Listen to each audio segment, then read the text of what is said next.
I heard the metal clank before I saw it. That sharp clink of a bolt cutter snapping my gate lock in two. Then came the sound of tires crunching over gravel. My stomach dropped. "You've got to be kidding me," I muttered, stepping onto my porch barefoot, coffee still steaming in my hand. There they were, the Karen sisters. Beverly and Cheryl. Matching leopard leggings, fake designer sunglasses, and enough smug attitude to power a reality show. One was behind the wheel of the matte black Ford F-550 parked behind my house, a truck clearly marked, "Do not touch agency property." The other was throwing the broken lock over my fence like it was trash. "What the hell are you doing with that truck?" I yelled, rushing forward. Cheryl flicked her acrylic nail in my direction, still revving the engine. "Don't act like it's yours, neighbor. You can't just hoard vehicles on HOA land." HOA land? I nearly laughed, then choked on my own disbelief. "This is private property. That's not just a truck, it belongs to SWAT.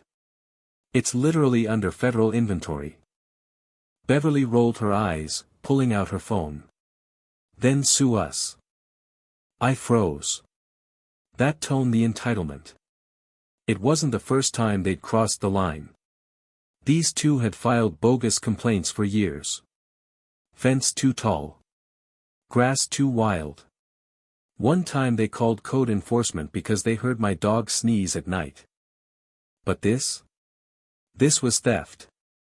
"You're both insane," I said through clenched teeth.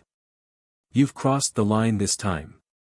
You don't just cut someone's lock and..."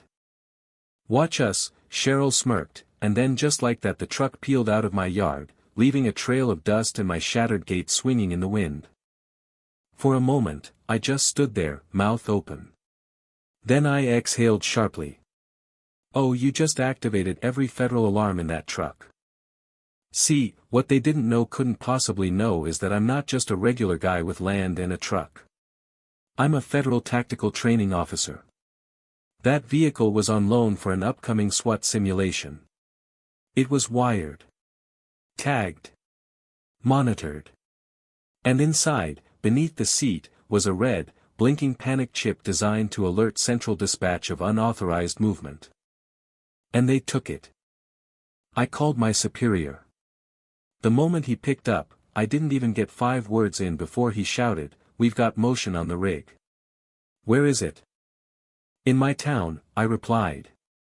"And I know who took it." The response was fast. Uncomfortably fast. Within 7 minutes, a sleek black SUV rolled up to my driveway. 2 agents stepped out, nodding grimly. "We've got her on tracking. She made it 3 blocks before stalling it in a roundabout." Turns out, Beverly had no idea how to drive something with a federal immobilizer. The engine killed itself after 2 minutes of unauthorized operation, but not before triggering GPS, video recording, and oh yes, a legal notification preset for theft of federal property. They found her standing outside the truck, arguing with a local gardener, screaming, "No, I'm not giving you any ID, I'm a sovereign resident of the HOA." My phone buzzed. One of the agents turned to me. "You sure you want to press charges?" I looked at the busted gate. At the footage on my camera.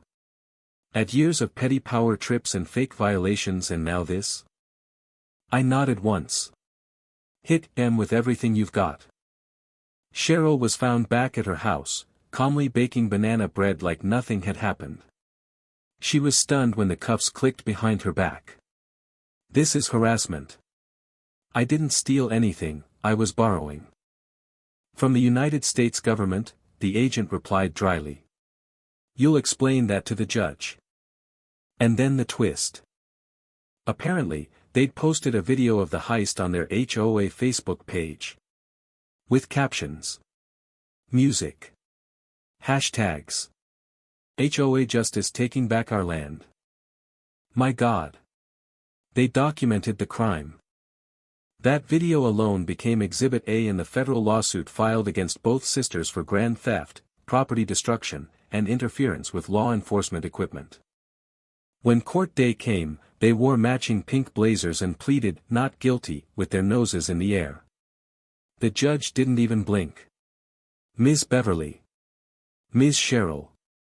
You cut a lock, stole a federally marked vehicle, and live-streamed it.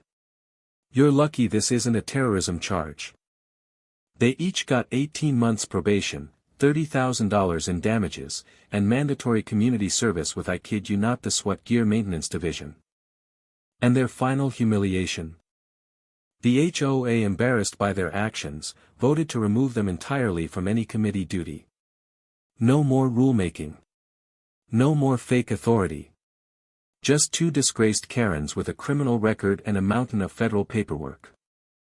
As they left the courthouse, Beverly shouted to a reporter, "This isn't over. We'll sue him." The reporter looked confused. "You're going to file a lawsuit against a federal officer for owning his own gate?" She didn't answer. Just shrieked, turned, and stomped off straight into a parked police cruiser's side mirror. Ah, poetic justice makes a satisfying crunch. Want more karma, drama, and chaos like this? Don't forget to subscribe to my YouTube channel. We're just getting started.